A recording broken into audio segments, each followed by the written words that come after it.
Well, just over a year ago, Justin Trudeau told his cabinet ministers that no relationship was more important to him and to Canada than the one with Indigenous peoples. That brought hope for Canada's First Nations communities as they entered 2016. Armed with 94 recommendations from the Truth and Reconciliation Commission, the government claimed it was setting out to act in the best interests of Indigenous Canadians. But how much progress was made toward that end over the past 12 months? For his take on that and to look back at 2016, we're joined by Assembly of First Nations National Chief Bellegarde. Thanks for being here this morning. Thanks for the opportunity. Good morning. Good morning. You have worked closely with the Prime Minister on Indigenous issues throughout his first year in office. If you had to grade Justin Trudeau on his commitment to First Nations communities, what would that grade be? Well, I'm not going to give an A, B, C, D, or a fail. Depending on the issue, you can give it various grade. The whole idea here would be to keep working with him and pushing the Liberal government to keep working towards an A+. I think that's what we've got to keep working towards. One of the TRC recommendations was to launch a national inquiry into the deaths and disappearances of Indigenous women in Canada. That inquiry was created. The commissioners have been appointed. In your opinion, has the government set up this inquiry for success? Again, the inquiry is there.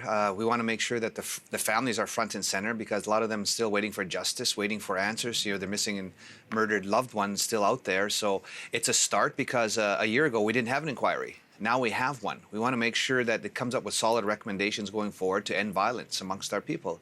And so it's a start for sure. We want to see what recommendations to come up with in 2 years. But I've also said we don't have to wait 2 years for the recommendations. You know, investments can be made in housing and education and transportation and wellness centers and safe shelters. And both federal, provincial governments and municipal governments can do that now, working in partnership with First Nations governments.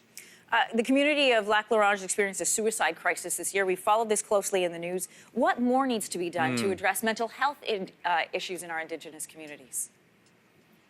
Well, again, making sure there's immediate needs are addressed, you know, that they have the supports in place to end this crisis across Canada.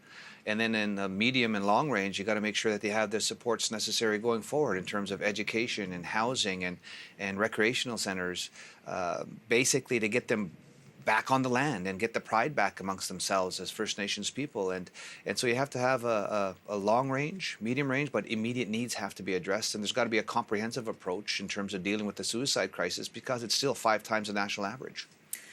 National Chief, I feel like we are having more and more open conversations and dialogues, you know, not just in news stories, but in regular conversations about issues in our Indigenous communities. Do you feel like the communities are better represented overall across the country, awareness to their issues?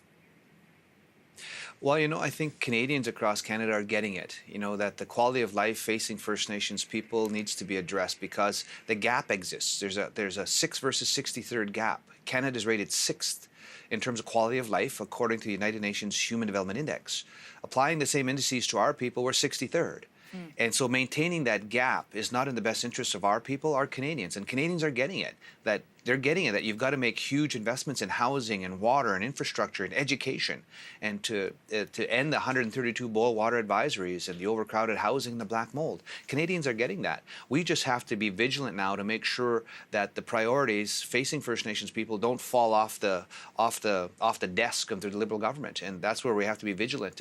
And Canadians, we need them to keep supporting that as well because that's in the best interest of Canada as a country because everybody will win when that gap closes. We've taken some steps forward in 2016. What are you hoping to see for next year? Well, for next year again, I want to see the gap in terms of quality of life close. That's in the best interest of Canada. And, you know, next year we're going to be celebrating 150 years of Canada, you know, as a country. It's more important now to focus on the future. And it's going to be our children and grandchildren that are going to be writing that story. And we want to see healthy people, healthy First Nations children speaking their languages, proud of where they come from, with a good education, strong on math and science, with good homes and good jobs. You know, that's really a country that we can all be proud of.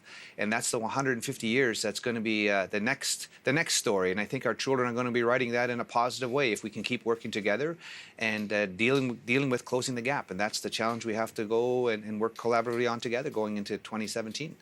All right, Assembly of First Nations National Chief Bellegarde, thanks for being with us today.